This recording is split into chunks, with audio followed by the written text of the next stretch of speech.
Forza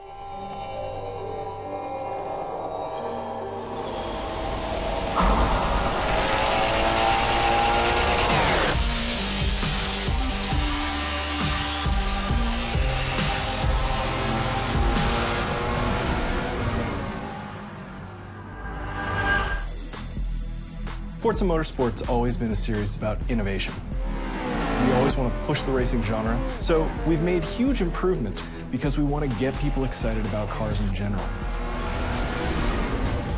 The Alps is the ultimate driving road because it's set in a beautiful location and the ribbon has been hand-tuned over months of testing to make sure that it's just the right balance of speed, challenge, fun in a wide variety of cars for a wide variety of players. Because we're a virtual game, nobody's going to get hurt. Since we're not concerned about driver safety, we can go to these epic places like the Bernese Alps and build basically the world's best driving roads, and we have total creative freedom. We actually looked at 15, 30 different locales, and the Alps is just the most epic. The landscape is so surreal, it's crazy. I mean, these mountains are very different from any mountains you see anywhere else. I mean, it's just all the jagged peaks. We are on part one of a trip that will take us through Switzerland and Italy as the guys from Turn 10 gather source material and basically inspired by the entire trip. What we're gonna do is find the most amazing areas we possibly can and photograph them to no end. We took a really long elevator ride after a train ride and a long walk and another train ride. It took a while to get up here, but oh my God, it's worth it. Did you guys see the background and everything? Yeah. So right now we're at the Grindelwald region of Switzerland, and we're taking reference photos. We mount a camera to a tripod on a panorama head. The panorama head enables us to take pictures in different increments and multiple exposures. We stitch them all together and then we get an HDR. An HDR is high dynamic range image. Each frame that we do it at multiple exposure. So when you stitch it all together later, you can slide through all the different exposures. So you can go from a very dark scene with a little pinpoint where the sun is all the way up to a very exposed image. And that way it gives us the full range to play with when we go to make our sky domes later.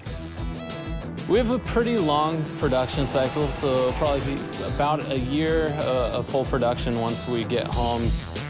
So we bring back all of our reference, we start modeling rough landscapes that existed there so they're fairly accurate, but we're not bound to recreate it perfectly as it exists because there isn't a track there. But we want it to be believable. It needs to fit with the other real racetracks in the game. So we create a whole backstory about how the Bernese Alps came to be. It started off as a ski resort, and roads were built for workers in the wintertime, and then this rich entrepreneur bought it and tried to build a racetrack there, but got shut down.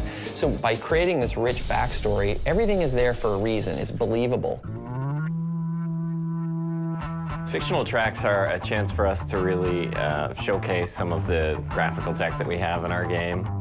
We've redone our lighting engine, and this track in particular, with its very bright snow and blooming, really shows off what our graphics engine can do. The television can only represent basically one order of magnitude of brightness, from 0 to 255, black to white, whereas the human eye in the real world can see, I think, 7 orders of magnitude of brightness, and in the real world there exists far beyond that. The sun is infinitely brighter than a white piece of paper, but on a television screen they look the same.